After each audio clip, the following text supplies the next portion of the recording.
품격 있는 아재매 여러분 안녕하십니까? 빨간 아재입니다. 어제 국회에서 난리통이 벌어졌죠. 자유한국당이 규탄대회를 빌미로 지지자와 태극기 부대 집회 참가자들 한 1000여 명을 국회 경내로 불러들였습니다. 집회가 금지되어 있는 장소입니다. 그런데도 자유한국당은 1시간가량 규탄대회를 열었고요. 이후에 이 인파는 폭력 집회를 했습니다. 국회 본관으로 난입을 하려고 하는 과정에서 경찰과 물리적 충돌을 빚었고 경찰의 멱살을 잡기도 했습니다. 국회 본관 앞에서 농성을 벌이고 있던 정의당이나 민주평화당 당원들에게는 욕설을 하고 위협을 하면서 침을 뱉기도 했습니다. 여당 의원이 국회를 빠져나가는 차를 가로막고 물리적으로 위협을 하기도 했습니다. 이 풀영상은 유튜브에서 찾아보시면 굉장히 많습니다. 이 오디오를 가만히 들어보면 가장 많이 등장하는 단어가 빨갱입니다. 국회에서 이렇게 난장판을 벌인 목적, 이유가 과연 무엇인가, 자유한국당이 무엇을 유도하려고 했던 것인가 곰곰이 생각을 해보면 단순히 본회의를 열지 못하도록 압박을 하려는 목적이었는가, 그 이상이었다고 저는 봅니다. 자유한국당 황교안 대표가 그렇게 얘기를 했었죠. 목숨을 걸겠다, 할 수 있는 모든 것을 다 하겠다. 그 모든 것에 바로 이게 포함이 되어 있다고 생각을 합니다. 어제 이 규탄대회 그리고 이 폭력 집회의 본 목적은 국회 본회의가 열렸을 경우에 이 인파가 난입을 하고 물리적으로 국회 본회의를 방해하려는 목적이었다. 저는 이렇게 생각을 합니다.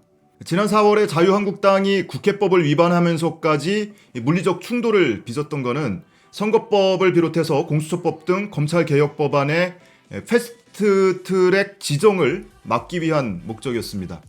이번에는 이 인파를 국회 경내로 불러들이고 국회 본관에 난입을 유도함으로 해서 국회 본회의에서 패스트트랙으로 지정된 법안이 처리되는 것을 물리적으로 막기 위한 거다. 이렇게 의심을 하고 있습니다.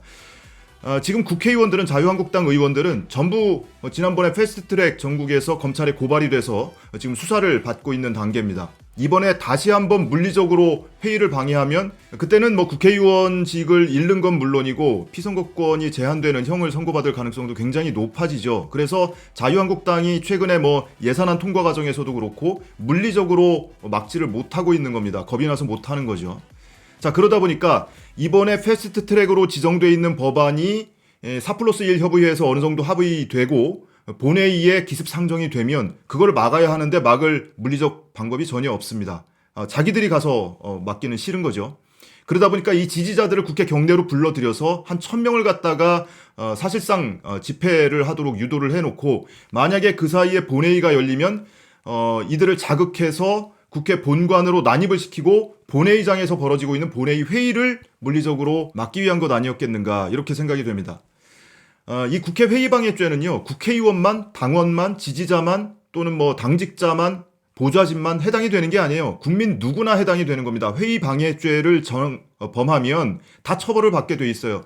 국회 165조 국회 회의방해 금지 조항을 보면 누구든지 국회의 회의를 방해할 목적으로 회의장이나 그 부근에서 폭력행위를 하여서는 아니 된다, 이렇게 되어 있습니다. 그러니까 어제 또는 오늘 집회에 참가하는 사람들도 국회 안에 난입을 해서 회의를 방해하게 되면 다 똑같이 지난 4월에 자유한국당 의원들이 고발된 거와 마찬가지로 같은 조항을 근거로 고발이 될 수도 있는 겁니다.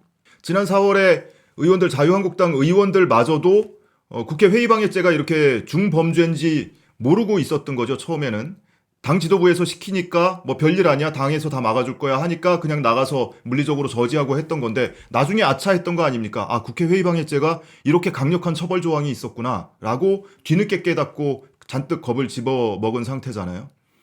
이 집회에 참가하고 있는 그게 자유한국당 당원이든 지지자든 태극기 부대든 뭐든 간에 그분들이 대부분 60, 70대가 대부분인데, 그분들이 국회 회의방해죄를 본인들이 범할 수 있다는 생각 하겠습니까? 황교안 대표가 불러 모아서 규탄대회하고 여러분이 승리했다, 응원하고 사기충천해서 지금 본회의에서 지금 날치기 처리를 하려고 하고 있다. 그러면 이분들은 그냥 무슨 생각을 하겠어요? 우리가 지금 구국의 길에 나서고 있는 거야 라는 착각을 하면서 국회로 본관으로 난입을 할 수가 있는 거죠. 본회의장에 난입해서 물리적으로 국회의원들 끌어내고 그렇게 아주 극심한 난장판이 벌어질 수도 있었던 겁니다.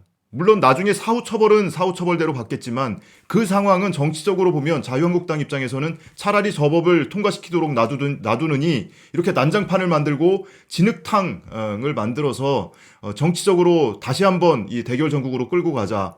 뭐 이런 계산이 깔렸던 거 아닌가 싶습니다.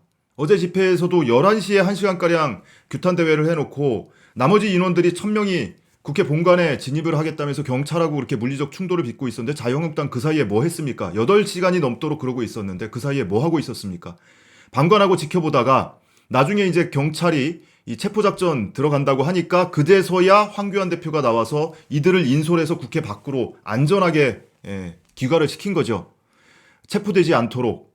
이걸 오늘도 하고 내일도 하고 모레도 한다는 겁니다. 물론 국회 경내에 진입이 가능할지 모르겠어요. 어제 폭력 집회를 했기 때문에 국회 측이나 또는 경찰 측에서 진입을 아마 막아서지 않을까 싶기는 한데요.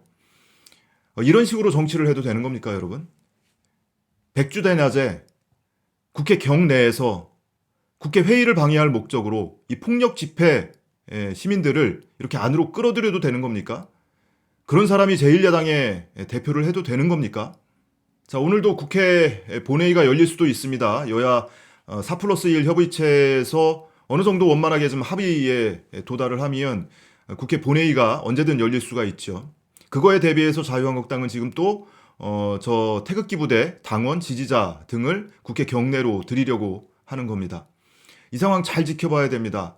백주 대낮에 이 정치 테러가 일어날 수도 있습니다. 그것도 다름 아닌 제1야당이 주도해서 또는 유도해서 일어날 수도 있다.